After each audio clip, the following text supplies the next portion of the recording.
मुझे कफन पहना दो, फिर मैदान में चले जाना। मुख्तार को पहले नारिया से इश्क का काफी खमियाजा भुगतना पड़ा है। जाओ, मेरे रास्ते की रुकावट मत बनाओ।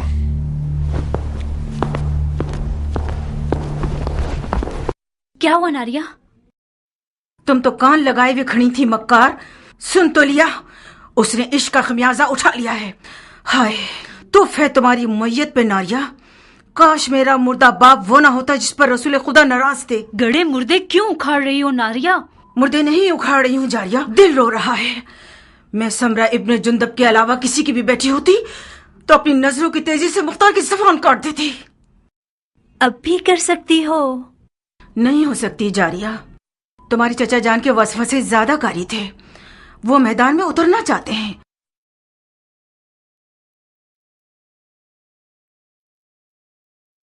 ठीक है जाए, तो मैं भी उसके पांव की जंजीर नहीं बनना चाहती।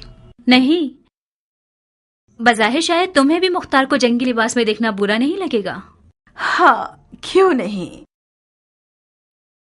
मुख्तार जंगी लिबास में दिलकश लगता है बनिस्बत किसानों के लिबास के।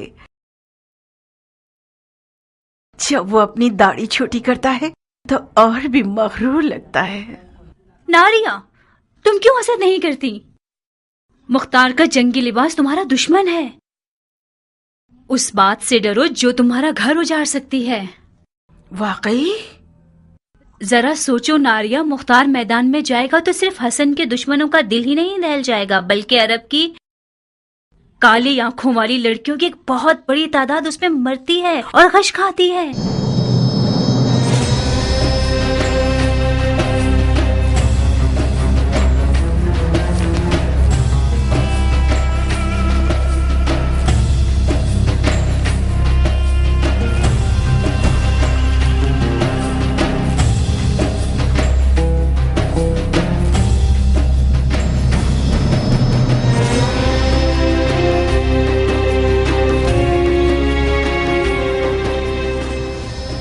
ईरानी अफसानों में एक पहलवान है जिसका नाम है रुस्तम, जो अजदहा और बड़े से बड़े देव को मार डालता है। मकसद? तुम रुस्तम की शबीह बन गए हो, जो नामुमकिन जंगों का पहलवान और दुश्वार मैदानों का फातेह है।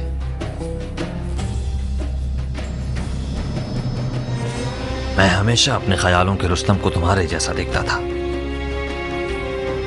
कियान, मैं मुख्तार हूं, अपनी ही शबीह हूं। अगर तुम्हारी कहानियों का रुस्तम भी आ जाए तो इन हिजड़ों की जमात के साथ नहीं चल पाएगा। हालात जैसा मैं सोच रहा था उससे ज्यादा नाजुक हैं। वो हाथ जो गोद में सोना रखता है, उसकी मुट्ठी में छुपा हुआ खंजर भी होता है। इस बार मुआविया ने अपनी बेटी को सोने के जहेज के साथ नेज़े पर बुलंद किया है।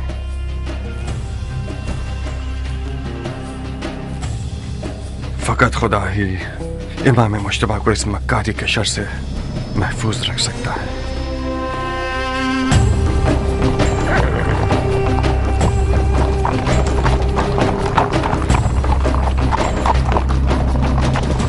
हाकिम बुजुर्ग के हुक्म से हजरत वाली मुख्तार ने लड़ने के लिए कमर कस ली है, ताकि गलती करने वालों और बागियों की गर्दन तोड़ सके। अरब और अजम की लड़ाई मक्कार दुश्मनों की एक चाल है।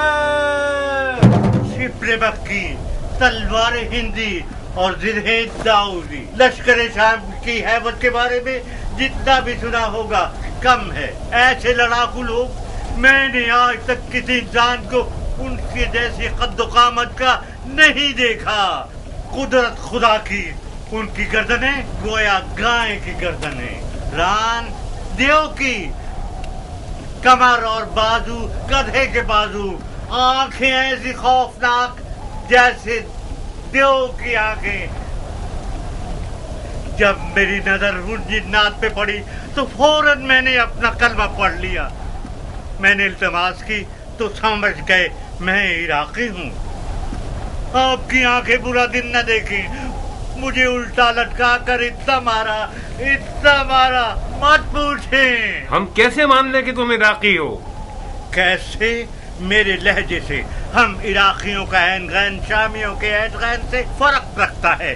अमान उनके कूजों से, वो कूजे नहीं काली बुलाए। खुदाया मुसलमान न देखे, काफिर न सुने, बहनों में से कोई हामिला तो नहीं? शाम के लश्कर के खौफ ने तुम्हारी अकल को जायल कर दिया है। कूजे का आमला औरत से क्या वास्ता? तो ये कि मैं नहीं चाहता कि मुसलमानों में से किसी बच्चे का कातिल बनूं। अगर कोई हामला औरत की सुन ले कि मैंने शामियों के कूदों में क्या देखा, तो डर के मारे उसका बच्चा गिर जाएगा। इन अदाओं से तो तुमने हमारी जान निकाल दी। अब बता भी दो कि तुमने कूजों में क्या देखा?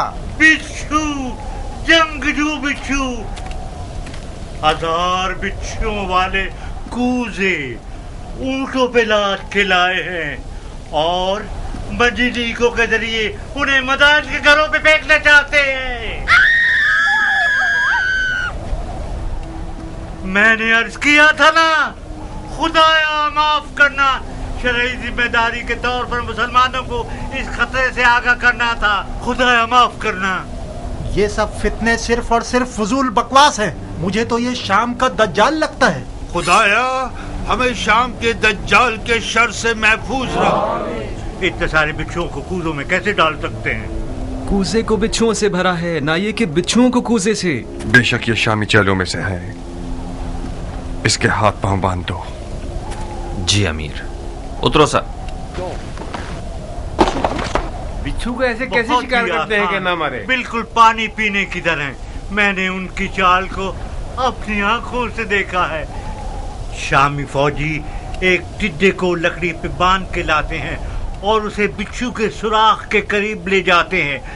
बिच्छू खाने के लालच में बाहर आता है और पकड़ा जाता है। लड़ाका बिच्छुओं को शिकार करने वाले शिकारी और शाम के कटे हुए और छिले हुए जंगजू सिपाही मेरी तरह के तो नहीं थे?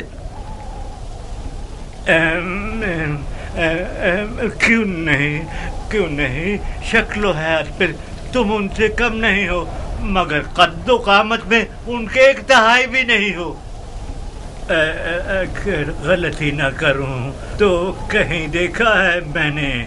हाँ। बेगैरत, तुम्हें शर्म नहीं आती? इन किस्से कहानियों से लोगों को वहशत में डालते हो।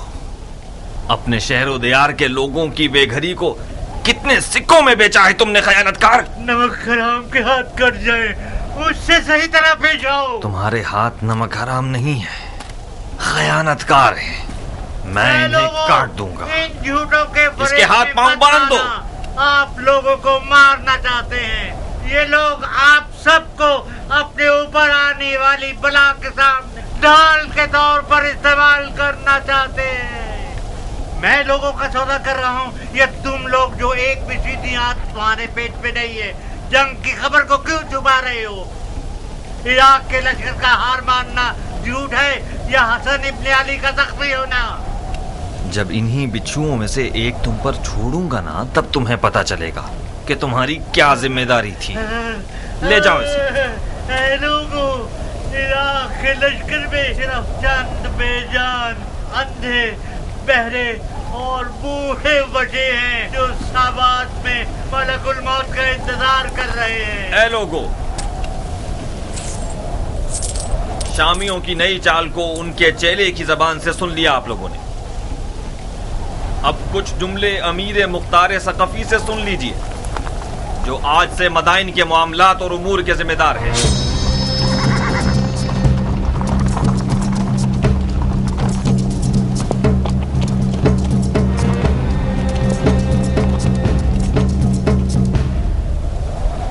मैं गुमान कर रहा था कि मुआविया इराक के जंगजुओं के दिल और ईमान को खरीदने के लिए ऊंटों पर सोने के कूजे भरेगा, मगर ये लड़ाकू बिच्छू उन्हीं मज़हका ख़ैज़ चालों में से हैं जो सिफ़ैन में कुरान की सूरत में नेज़ों पर बुलंद किए गए हैं। सच तो ये है कि इराक़ अरब हमेशा से शामियों का बहुत ताकतवर हरीफ और मध्य मुकाबिल रहा है और है। शाम के बहादुर अगर जंग लड़ने वाले मर्द होते तो इन बिच्छुओं का सहारा न लेते। इन लोगों की तमाम तर उम्मीदें आप लोगों की जहालत पे टिकी हुई हैं। लश्कर इराक के सोना पसंद लोग मैदान जंग में दाखिल होने से पहले ही मुआविया के सोने पर बिक चुके हैं।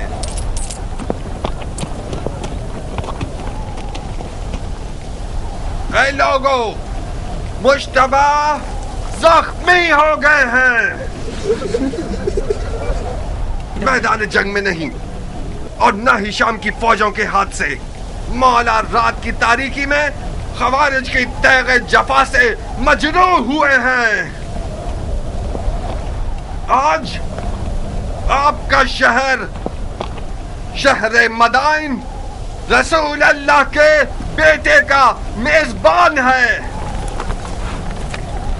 और शुक्र खुदा कि उनका जख्म ठीक हो रहा है और बहुत जल्द बिस्तर से उठकर मुआविया के इन हीलों का मुंह तोड़ जवाब देंगे। और मैं मुख्तार सक़फ़ी आज से ये कसम खा चुका हूं कि आज से हर खाइन और मशकूक आवाज को नुत्फे में ही मार डालूंगा। और ये शहर, शहर मदाइन, आपके शहर को खुदा की मदद से ऐसे शामियों के जेलों से पाक कर दूंगा।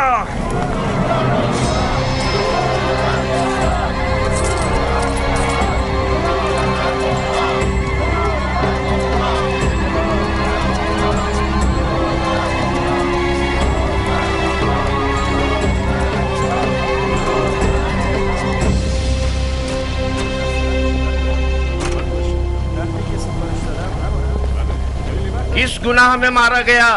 ऐ मदाइन के लोगों, किस गुनाह के जुर्म में? आप लोगों को एक बेहुदा जंग का लुक़मा बनाना चाहते हैं। आज आप लोग उस शख्स के मेहमान हैं जिसकी खातिर आप लोगों का खून बहाए जाने की कोई दलील नहीं है या नामूस की बेहुरमती हो।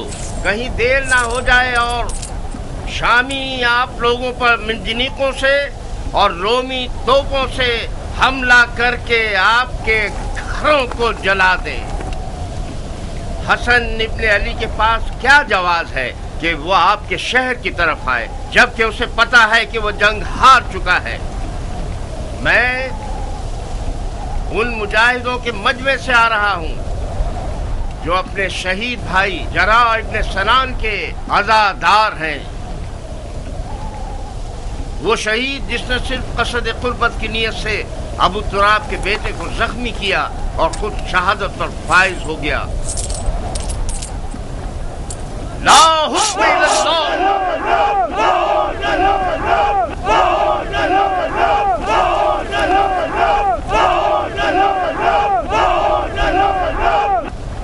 भाइयों, शरीयत मोहम्मदी में कहा यह लिखा है कि ईरान और रोम जैसी हुकूमतें विरासतों की जद में रहे। मुआविया अपने कबूतरबाज और बंदर से खेलने वाले बेटे के लिए हाथ पांव मार रहा है और अली के बेटे रसूल की रिश्तेदारी का गलत फायदा उठा रहे हैं। वो बोलना आ गया है तुम्हें आर्ज़ा? खाली मैदान में रिजल्ट पढ़ना कोई बड़ी बात नहीं है। तुम खारजियों पे लानत हो कि अरब के लिए बायस जंगवार हो। तुम लोग जो आज मुआविया को काफिर समझते हो, कल सिफ्तैन में उनके मुसलमान होने पर क्यों गवाही दे रहे थे और क्यों उसके हाथों पे बैच कर ली? सुन रहे हो भाइयों, हम पर तोहमत लगा रहे हैं कि हम दीन से खारिज हो गए, जबकि शरीयत मोहम्मदी पर वफादार तरीन उम्मत हम हैं। हमारा कल और आज का नारा एक ही है, न मुआविया, न अली और न उनके बेटे। जब तक ये लोग हुक्मरान रहेंगे, भाई भाई की जंग बपा रहेगी और मुसलमानों के जिस्म के टुकड़े खाक पर गिरे होंगे और मुस्लिमीन के दरमियान फितना रहेगा। खुदा की कसम, जब तक ये सारे फितने बाकी हैं, जिहाद से बढ़कर कोई फजीलत नहीं। अल्लाह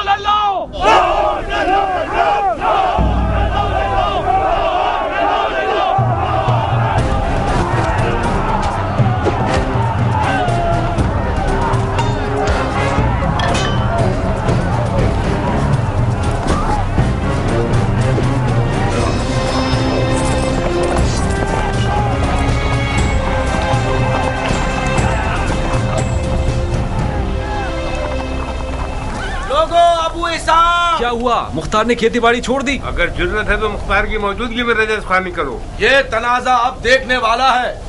अब आया मद्दे मुकाबिल। मैंने सुना है कि वो सिपह सालार बन गया है। ढंढोरा पीटने वाले तो उसके अमीर मदाइन होने का ऐलान कर रहे हैं। अमीर मदाइन तो था।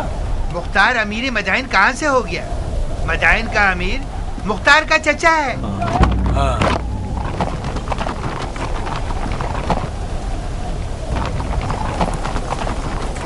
अजीब बात है कि चमगादड़ दिन के उजाले में मैदान में निकला है। जहाँ तक मैं जानता हूँ चमगादड़ रोशनी से डरता है और रात की तारीकी में शिकार के पीछे भागता है। तुम तो गैर जानिबदार थे और इस भाई भाई की जंग के खिलाफ थे अबू इसहाक। इसका मतलब है तुम्हें भी फरेफ्ता कर लिया है उन लोगों ने। तुमने किस लालच में अपने दीन को दुनिया के बदले बेच दिया मुख्तार? बादशाही इराक के बदले? कैसे? जानते हो क्यों मैं बकौल तुम्हारे इस भाई भाई की जंग में किसी की हिमायत नहीं कर रहा था? इसकी दलील इस अदालत पर गुस्सा है जो तुम जैसे हैवानों को भौंकने और पंजा मारने का मौका देती है, और तुम लोग अवाम के दरमियान अपने जाहिलाना उपकार को चिल्ला चिल्ला कर फैलाते हो। खवारिज मेरी नजर में काफिर हर्बी हैं जिनका खून बहाना हलाल है, चाहे वो तलवार खींचे या न खींचे। फकत इस बार तुम लोगों के खून से गुजर रहा हूँ। हुक्म काज़मीन अल-गैज़ व आफ़ीन अनिन नास की इताअत करते हो। अब तुम लोग दफा हो जाओ और मेरी नजरों से दूर हो जाओ। एक और बार तुम लोगों को मैंने देख लिया, तुम्हारी माँ को तुम्हारे गम में रुला दूंगा। जाओ और इस पैगाम को अपने खबीस दोस्तों तक पहुंचा दो। क्या तुम्हारी तलवार भी तुम्हारी जबान की तरह रजस खानी करती है इराक के मुस्तकबिल के बादशाह?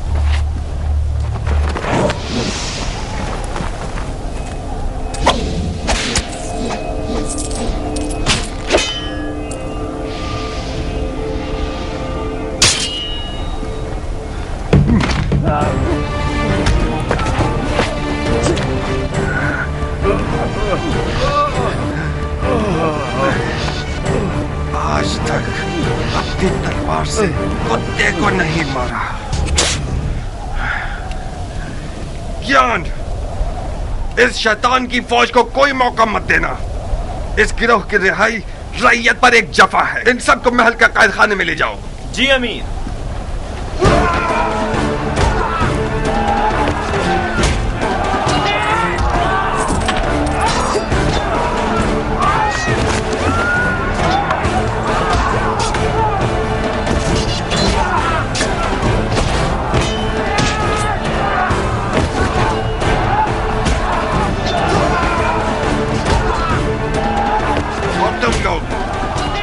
अच्छी तरह से कान खोलकर सुन लो। आज के बाद कोई भी तलवार या लकड़ी या छुरा वगैरह लेकर शहर में शोर और बलवा बर्पा करेगा, वो मेरा दुश्मन है, मुजरिम है, चाहे वो अरब हो या ईरानी, उमवी हो या अरबी। आज के बाद मदाइन में अमन अमान का जिम्मेदार मुख्तार है और कोई नहीं। चोर चोर चोर।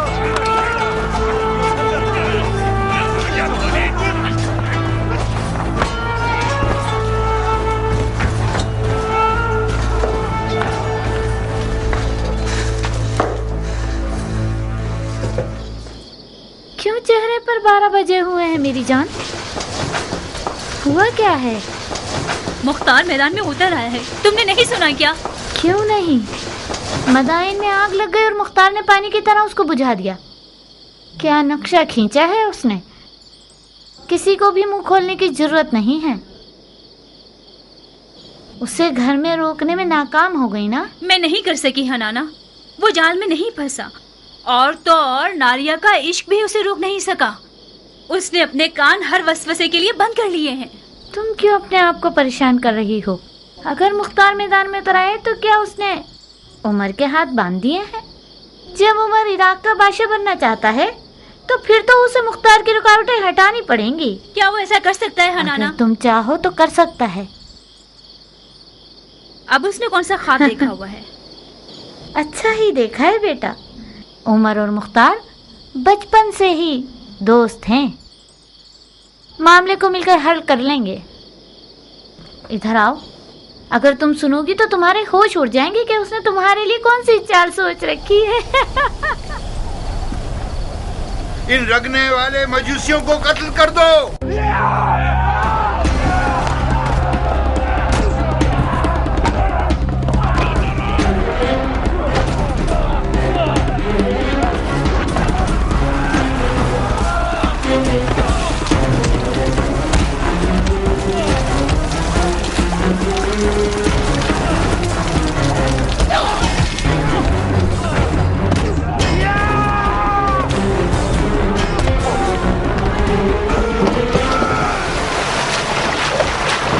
चलो ए जाहिल मजूस, तुम लोग वाजिबुल कत्ल हो।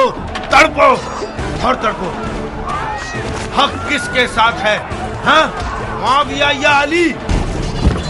हर जाए से नसब परस्त सरब, वो सिर्फ यादो जो मुआविया के कुत्तों की खुराक में से लेकर आया। हक उसके साथ है जिसके पास सोना है या खुदा की ताकत।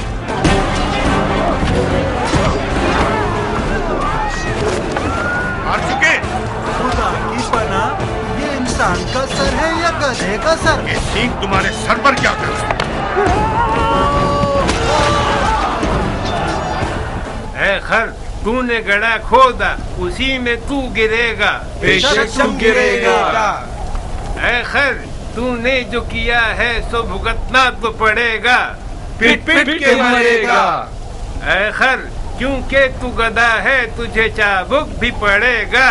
सहना तो पड़ेगा। है खर, तू धोबी का कुत्ता है जो ना घाट ना घर का। शैतान का चेला। क्या भैंस की बदबू ने तुम्हारे दिमाग को सड़ा दिया है? क्या तुम समझते हो कि अली के बेटे के बैतुल माल से कुछ भेड़ों का रेवड़ तुम्हें मिल जाएगा? मेरे खिलाफ भेड़िए जमा कर रहे हो सारे जहां में फिर के। हाँ, आओ आगे बढ़ो ताकि तुम्हारे इस नामुकम्मल मगज को कुत्तों की खुराक बना दो। क्या तुम्हारा बवासीर दोबारा निकल आया है या कीड़ा काट काट कर तंग कर रहा है? अपनी किस बीमारी की तकलीफ पर उछल रहे हो मोटे सांड? तुम्हें इससे क्या क्या मैं भेड़िए जमा कर रहा हूँ?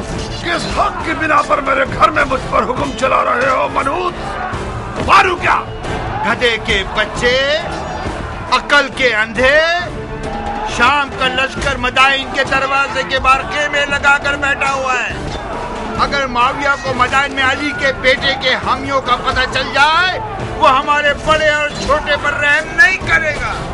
टिड्डा खाने वाले अरब, तुम्हारा दिल मदाइन और मदाइन वालों के लिए फिक्रमंद नहीं, बल्कि सबको पता है कि खजरमी अरब मुआविया के चेले हैं। तुम लोग डर रहे हो कि कहीं मुआविया तुम्हारी रोटी रिश्वत न बंद कर दे। अहमद गंजे, मुआविया इतना सखी है कि अगर गधे को भी अस्तबल में बांधता है तो उसकी आगे अशरफियां डाल देता है। तुम जो अली के बेटे की मोहब्बत का चर्चा करते हो, वो तुम्हें कौन से फूलों का हार बना देगा? गधे कहेंगे। अली के बेटे की अदालत के लिए यही बस है कि वो अरब और अजम को एक निगाह से देखते हैं।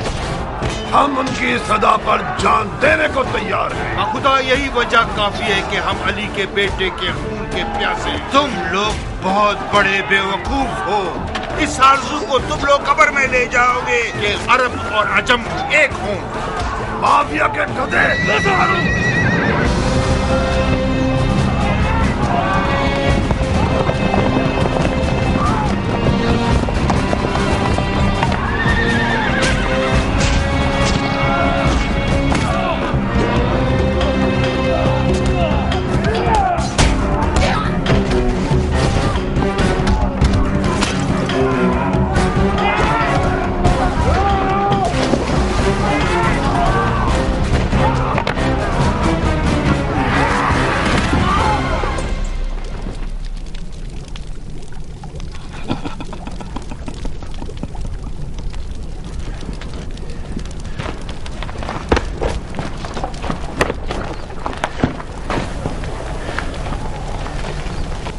अरब लोग किस कबीले से हैं?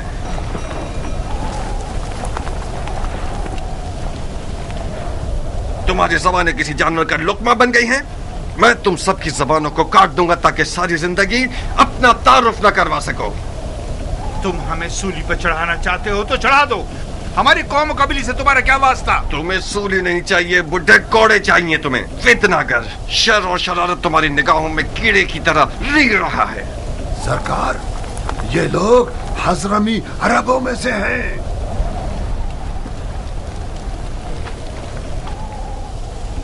तुम अजमों के किस शाखे से हो? दीलम के अजमों में से हूँ।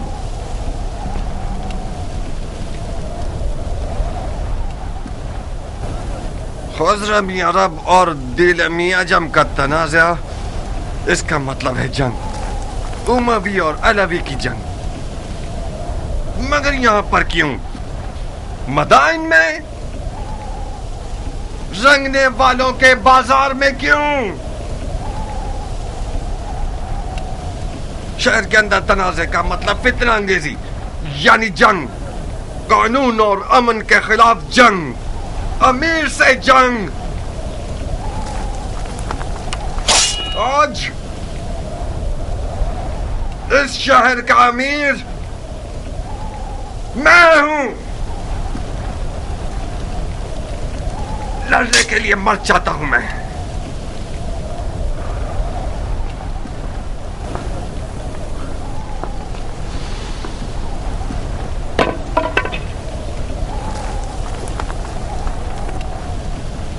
कियान। जी अमीर। इन सब के नामा अमाल का बगौर जायजा लो। जिसने भी कोई ज़र्ब लगाई है या खाई है वो मुजरिम है। जनाब आली, आप पूछेंगे नहीं ये शोर शराबा और लड़ाई किस बात पर है? ये सब काजी का काम है, न कि अमीर का काम। दिमाग ठिकाने आया? यही थी वो अदालत जिसके लिए तुम खुद को टुकड़े टुकड़े करना चाहते थे। अफसोस है मुख्तार, मैं सोच रहा था कि कर्ब मर्द दिलावर मैदान में उतरा है ताकि शिया ख्वार और कमजोर न हो। क्या तुम्हें ये तवक्को थी कि मैं इस खुद फरोश और मरीज हजरमी शेख के सामने गूंगा रहता? अली के बेटे की हिमायत के जुर्म में मुझ पर कुल्हाड़ी उठाई थी, तो क्या मुझे अपनी गर्दन कटवा लेनी चाहिए थी?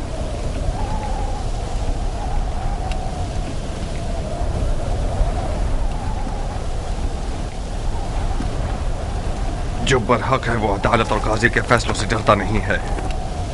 और हाँ, वो शिया जो दुश्मन की चाल में मददगार साबित हो, उसके लिए बेहतर यह है कि वो जिंदान में ही रहे और सड़ जाए। मुख्तार, खालुल मोमिनीन माविया इब्ने अबू सुफियान उस जंग का जीतने वाला बादशाह है जो मोहम्मद की मीरास पर उठाई गई है। तुम और तुम्हारे चचा उसमें रुकावट नहीं बन सकते। तुम सियासत के आदमी हो मुख्तार। अली के बेटे और इराक की हुकूमत के बीच सौदा क्यों नहीं कर लेते?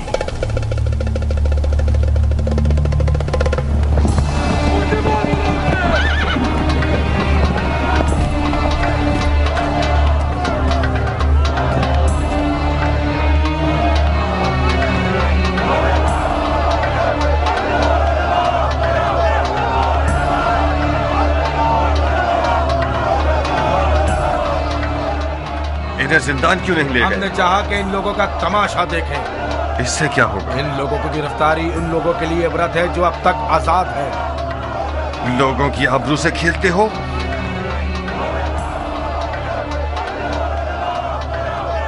लोगों की नजरों से इन्हें दूर करो। जी अमीर।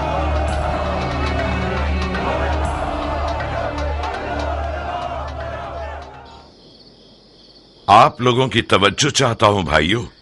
शायद अपने भतीजे की मदद से आप लोगों की जरूरत को चंद दिनों के लिए हल कर सकूं। ये मेरे भतीजे मुख्तार हैं। अस्सलाम वालेकुम ए मुख्तार। वालेकुम अस्सलाम। बैठिए। अस्सलाम वालेकुम। वालेकुम अस्सलाम। अस्सलाम वालेकुम। वालेकुम अस्सलाम। अबू उबैद के बेटे मुख्तार के बारे में बहुत कुछ सुना। मुझे फख्र है आपसे मुलाकात पर। ममनून और मशकूर हूं। बैठिए। खुदा रहमत नाजिल करे गुज़िश्तगान पर। जैसे ही दरवाजे से अंदर आए हो, मुझे ऐसा लगा कि मेरा भाई अबू उबैद आया है। तुम्हें पता है इस लिबास में किस कदर उसकी शबाहत रखते हो? मरहबा मेरी जान, तुमने मेरी इज्जत बढ़ा दी। तुम्हारी खबरें एक एक बारीकी के साथ मुझे मिल रही थी। क्या ज़र्ब-ए-कारी लगाया है तुमने? मैंने सुना है कि मुफसिदों ने अपने हाथ मलना शुरू कर दिए हैं। खुदा का शुक्र है कि हालात पुरअमन हो गए हैं। अब तमाम सिपाही हालात पर मुसल्लत हैं। मरहबा मेरी जान। हम इन वाकयात से पहले जो भी कुछ अपने अंबार हुकूमत में रखते थे वो इमाम के हुक्म पर बेच दिया। इस वक्त हुकूमत के मौजूदा अंबार मेरे हाथ की हथेली के जैसे हैं, साफ और पाक। बहरहाल मदाइन के मालदार बाशिंदों की मदद से नाउम्मीद नहीं हूं। आप लोग साबात जाइए। मैं कोशिश करूंगा कि सबसे पहले काफिले के साथ कुछ जरूरी अशिया और खाना वगैरह भिजवा दूं। खुदा आपकी इज्जत और जाहो मकाम में इजाफा फरमाए। अगर इमाम के पास आप जैसे 10 अफराद होते तो आज वो मुसीबत में ना होते। मगर मशीयत इलाही का क्या होगा भाई? शायद इस मुसीबत में वो रहमत छुपी हुई हो जिससे हम बेखबर रहें। आज मिसाल इमाम मुज्तबा रसूल खुदा की कल की हिकायत की जैसी है जो उहुद में हुई। उहुद की शिकस्त की एक बरकत यह थी कि उसके बाद मुसलमान बेदार हो गए। बिल्कुल सही। चलने की इजाजत देंगे? खुदा की पनाह में महफूज रहिए आप सब। जनाब मुख्तार, आप इराक के नामी गिरामी बहादुरों की नस्ल से हैं, दलेर और बहादुर मर्दों की नस्ल से। आपकी जगह नबी के फर्जंद के पास खाली थी। हमें फख्र होगा कि हम आपके हमरा तलवार चलाएं। जो खुदा चाहे सरदार, पनाह है हक में। खुदा हाफिज। खुदा आप लोगों का मुहाफिज रहे। सुना तुमने चचा की जान, तुम बहादुर पहलवानों की नस्ल से हो। देख रहे हो तुम और तुम्हारा बाप लोगों की नजर में क्या मकाम रखते हैं। इस मकाम और मंजिलत को बचाना एक मुश्किल काम है। मैं कहता हूं कि इमाम की लश्करगाह साबात का एक चक्कर लगा लो। लश्कर इराक अपनी रूह खो चुका है। मुझे यकीन है कि वो लोग तुम्हें देखकर एक नई जान पकड़ लेंगे। बेशक आप सियासत में माहिर हैं चचा जान। आपने मुझसे कहा कि मदाइन के मामलात और इमाम की जान की देखभाल में आपकी मदद करूं। मैंने भी दिलो जान से कबूल कर लिया। मैं आपकी अमीरी और सिपहसालारी के बारे में जिस दिन तक इमाम मदाइन में है किसी भी मदद से गुरेज नहीं करूंगा, मगर उस जंग में जिसका अंजाम शिकस्त और रुसवाई है उसमें दाखिल नहीं होऊंगा।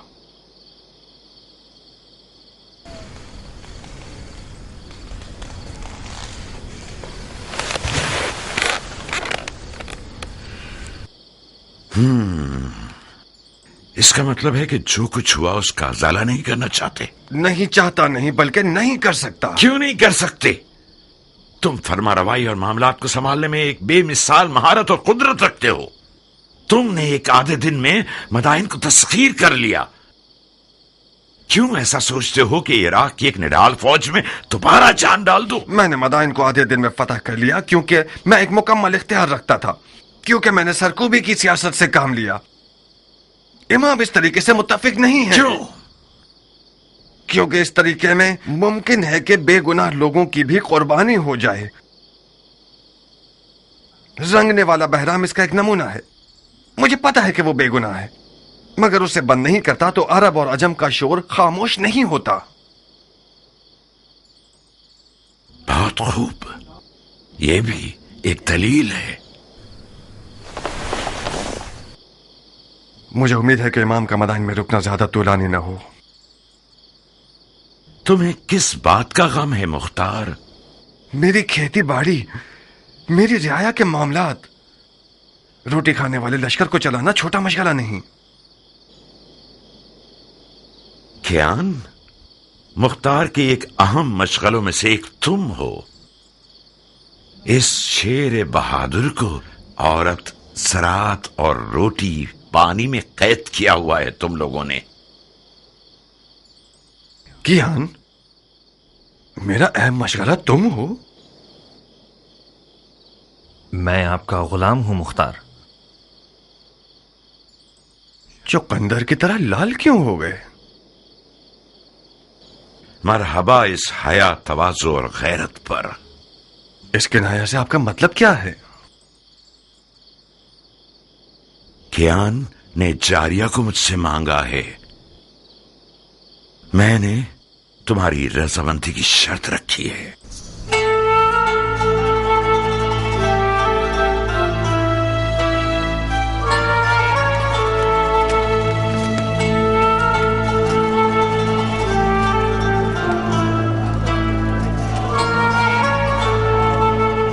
क्या तुम नाराज हो गए हो अबू इसहाक? हमारी दोस्ती के बारे में सोच रहा था। कुछ गलत तो नहीं सोचा ना?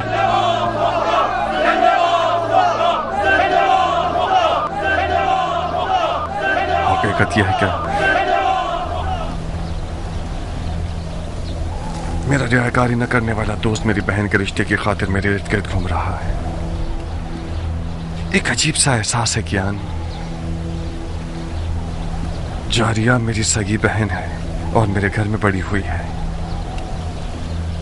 ठीक है कि मैंने उसे बाप की तरह पाला है, मगर मान लो कि मैं उस पर मुकम्मल इख्तियार नहीं रखता। तुम्हारा हमसे मिल जाना भी मेरे लिए एक अच्छा एहसास है, मगर इन सब बातों के साथ मुझे कुछ नहीं कहना। आज रात मेरे घर आओ और अपने वक्त को देख लो। मेरी रजामंदी तो सिर्फ आधा मसला है।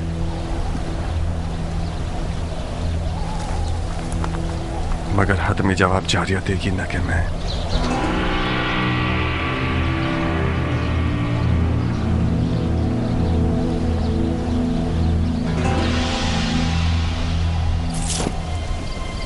अरब की अजम से कैसी रिश्तेदारी?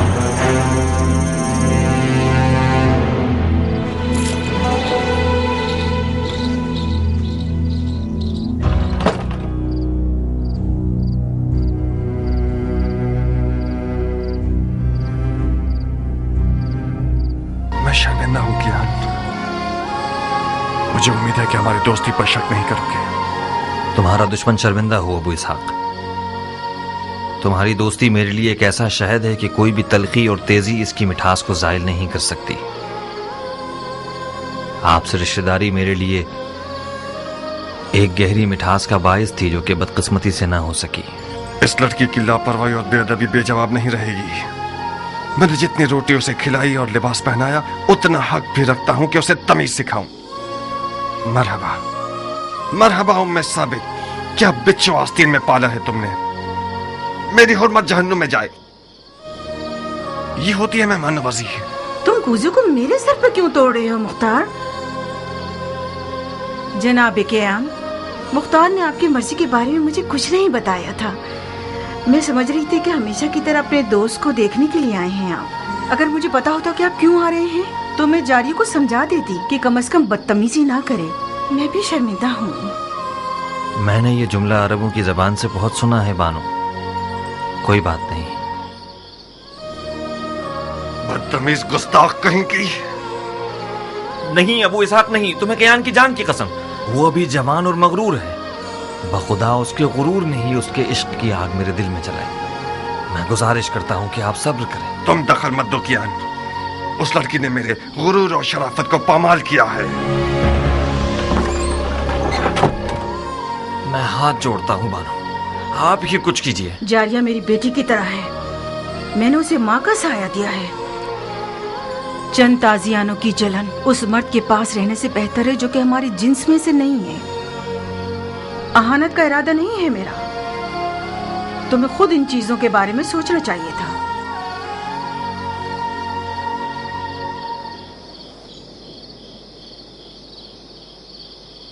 मुझे यकीन नहीं आ रहा कि तुम वाकई उसी मर्द के बेटे हो जिसने सबसे पहले ईरान पर हमला किया। उस मर्द के बेटे जो बहादुरों को जेर कर देता था।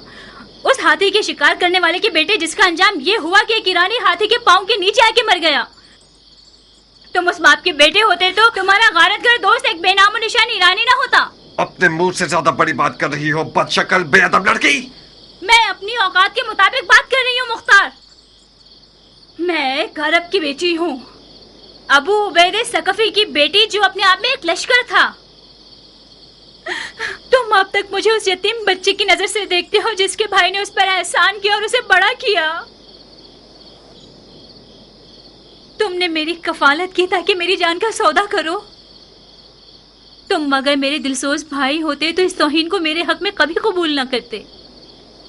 तुमने कैसे कबूल कर लिया कि एक बेनामो निशान ईरानी अरब की तमाम तर रस्मों को पामाल करके अपनी हवस की नजर कर दे मुख्तार? फजीलत किसी कौम, नजाद और कबीले से नहीं है नाफहम लड़की। हम मुसलमान हैं। उस ईरानी के बारे में क्या जानती हो जो इस कीने और बुग़्ज़ के साथ उस पर हमला कर रही हो? तुम तुम एक ना से भी उसे जवाब दे सकती थी। उसने मेरी तौहीन की और मैंने भी उसकी तौहीन का जवाब दे दिया। मुझे यकीन आ गया कि जाहिल अरब का खून तुम्हारे रगों में जारी है। गौर से सुनो जारिया, अब तक मैं समझ रहा था कि हलाल लुक्मा तुम्हारी वहशियाना खुल्क खून को बदल सकता है। आज के बाद से तुमसे उन जाहिल अरबों की जबान में बात करूंगा, उन्हीं तैग व तबर की जबान में जिन पर इस कदर नाच रही हो। तुमने मेरे दस्तरखान पर कद निकाला है, बस तुम मेरी कनीज हो। अब तक भी यही था। तुमने हमेशा से एक बुरी नजर से मुझे देखा है। तुम मेरे मालिक हो ना कि भाई। चाहो तो जिस भी कीमत पर दिल चाहे अपने उस ईरानी दोस्त के हाथों बेच दो मुझे। कियान को दुल्हन चाहिए, बिच्छू नहीं। मैं तुम्हें कभी भी नहीं बेचूंगा। इस कदर कुंवारी रहो, इस कदर कुंवारी रहो कि तुम्हारे सर के बाल तुम्हारे दांतों के रंग के हो जाएं।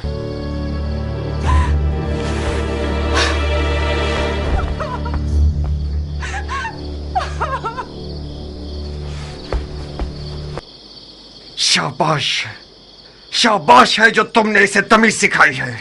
मैंने उसका साथ नहीं दिया मुख्तार। जारिया एक तन्हा लड़की है।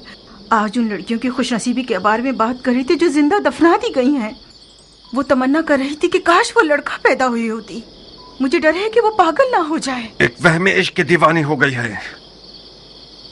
अगर तुम्हारा दिल उसके लिए जलता तो तुम उसके लिए एक अच्छी माँ साबित होती। तुम तो नाइंसाफ नहीं थे मुख्तार। उसे अपने शौहर के इंतखाब का हक दे दो। इंतखाब करे मगर पिसरे साद अभी वकास को नहीं। मेरे लिए ये नंगवार का बाइस है कि मेरा बहनोई उम्र साद हो। नारिया,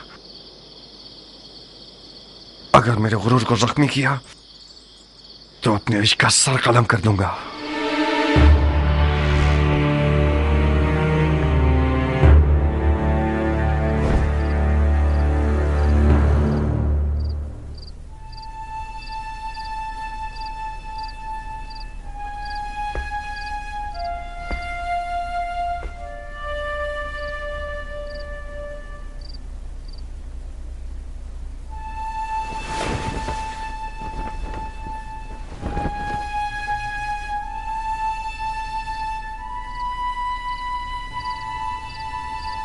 देखा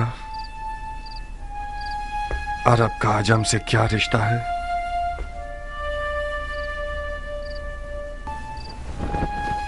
अगर मेरी जबान से इनकार सुन लेते तो शायद हजारों ख्यालात तुम्हारे जहन में आते। मैंने सोचा कि तुम ना का जवाब खुद उस सरफिरी और पागल लड़की के मुंह से सुनो।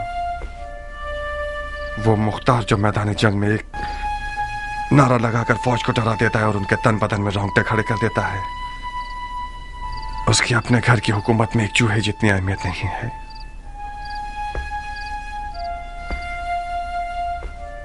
दर्दनाक बात तो यह है कि मुख्तार एक अली का शिया उस लड़की पर आशिक हो गया जिसके बाप को रसूल खुदा ने लानत की है।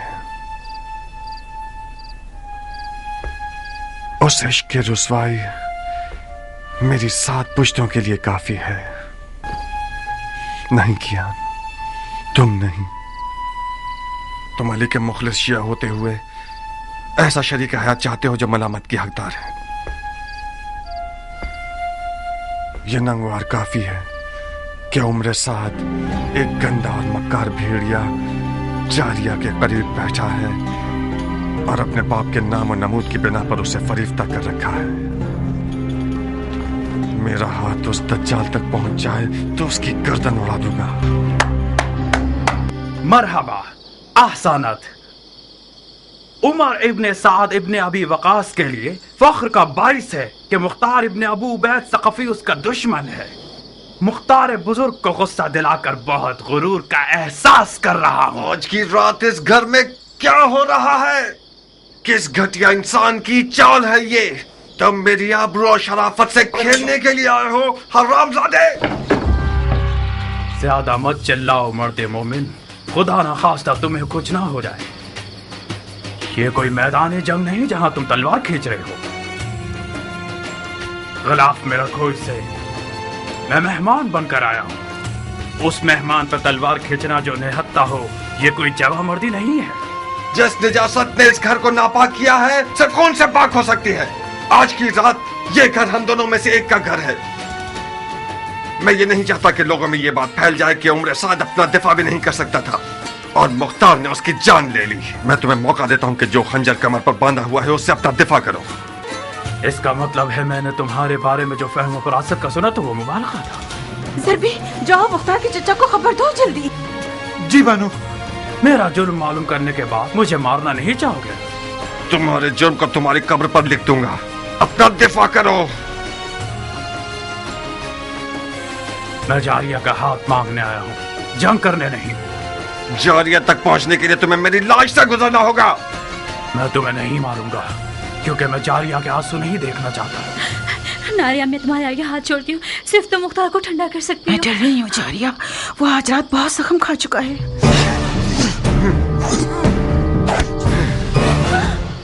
बेवकूफ न बनो मुख्तार, हम इस मौजू को मर्दाना अंदाज में हल कर सकते हैं। मैं तो अपने सामने मर्द नहीं देख रहा। तुम अगर मर्द होते तो आली उमैया की दरगाह में किसी कुत्ते की तरह न भौंकते। मुआविया ने तुम्हारे बाप को जहर से मार दिया और तुमने बजाय इंतकाम के अबू सुफियान के बेटे के हाथ पांव चूमने शुरू कर दिए। जो अपने बाप के खून पर थूके वो उस हैवान की तरह है जो अपने ही मुर्दगान का गोश्त खाकर अपना पेट भर लेता है।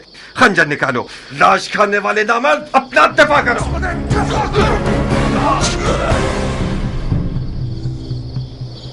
याद रखना, तुमने खुद कहा था मैं आज रात खैर के इरादे से इस घर में आया था। अफसोस है कि मेरे हिस्से में शर आया। खूब सरब लगाते हो मुख्तार, मगर मैं भी जंगजू आदमी हूं। आज की रात या तो इश्क के किले के दीवाने और सर फिरे दारोगा पर गलबा हासिल कर लूंगा या फिर माशूक के विसाल की राह में जान दे दूंगा।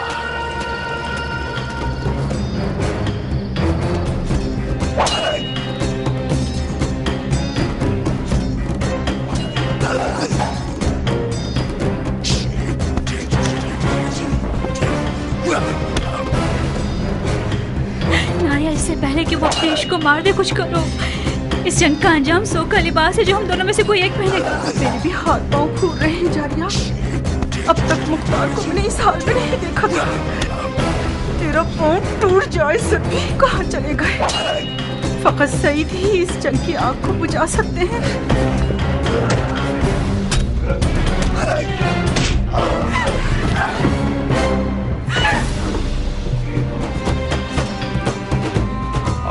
साबित कर दूंगा कि फातेह ईरान का बेटा हूं। ईरान के फातेह सरदार के बेटे, अगर जरा बराबर भी कोई इज्जत तेरे लिए बची है तो वो तेरे बाप की तरफ से मीरास है। बाप की फतूहात पर नाज करना हुनर नहीं है। मैं देख रहा हूँ किस तरह तुम मिट्टी में लौट रहे हो। बेहुनर में अपने मुकाबिल को तलब करना इतने शोर में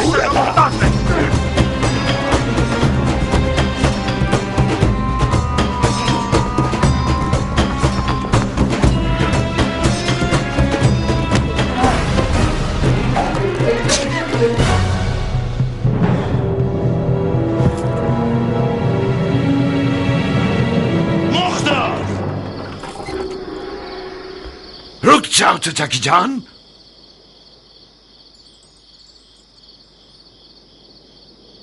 तुम कहां और सफेद महल कहां पे साथ?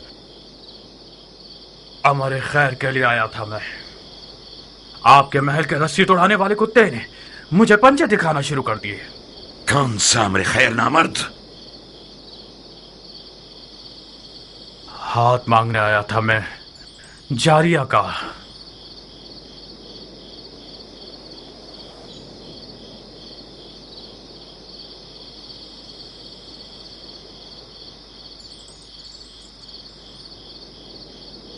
जो खुद गधा होता है वो दूसरों को भी अपनी तरह गधा समझता है। हाथ मांगे जाने के भी कुछ रस्म मरासिम होते हैं। तुम घर वालों की इजाजत के बगैर, दक्कुल बाप के बगैर और वो भी उस रात में जब सफेद महल रसूल खुदा के बेटे का मेजबान है इस हुकूमती महल में आए हो ताकि लड़की का हाथ मांगो। तो कहां गलती की है मैंने? इजाजत के बगैर इसलिए आया हूं क्योंकि जानता था कि मुझे खुशामदीद नहीं कहा जाएगा। दरवाजा नहीं खटखटाया क्योंकि मुझे पता था कि दरवाजा मुझ पे नहीं खोला जाएगा। आज की रात ये महल रसूल खुदा के बेटे का मेजबान है, तो मैं भी तो रसूल खुदा की सुन्नत हसना पर अमल करने के लिए आया हूं। कहीं न कहीं गलत बयानी से काम ले रहे हो उमर। हमने हुक्म दे रखा था कि जो कोई भी बगैर इज़्न दुखूल दाखिल हो जाए उसका खून बहा दिया जाए। तुम कैसे इस महल में घुस आए और अब तक जिंदा हो? खूब, ये तो मेरा इकबाल बुलंद था कि मैं अब तक जिंदा हूं, और ये देखिए मेरा खून भी बहा है। तुम्हारा इकबाल बुलंद नहीं था, एहतमाल इस बात का है कि हमारे महल की दीवारें मजबूत नहीं थीं। शायद हमारे दरवाजे का मुहाफिज किसी दिरहम और दीनार की थैली से कमजोर पड़ गया हो। जल्द पता चल जाएगा कि रिश्ता मांगने के बहाने के पीछे कौन सी गलत नियत छुपी हुई थी। डाल दो इसे कैदखाने में। तुम तो एक अक्लमंद और बातकवा मर्द हो हजरत वाली। किस अदालत पसंद दलील के तहत मुझे कैद कर रहे हो? अभी कोई हुक्म सादिर नहीं हुआ है। तुम चंद दिनों के लिए महल के मेहमान हो। जनाब वाला, अली के बेटे के लिए कोई दरो दीवार बचे ही नहीं है जिन्हें मुझे फतह करना पड़े। आप खामखा शक कर रहे हैं। यही तो तुम गलतफहमी के शिकार हो गए हो। मैं जब तक रसूल खुदा के बेटे का मेजबान हूं ये तहैया कर चुका हूं कि शामी शैतानों के तरीके पर हुकूमत करूं। अगर कोई दलील हुई तुम्हारे पास तो मैं मुहाकमे में सुनूंगा।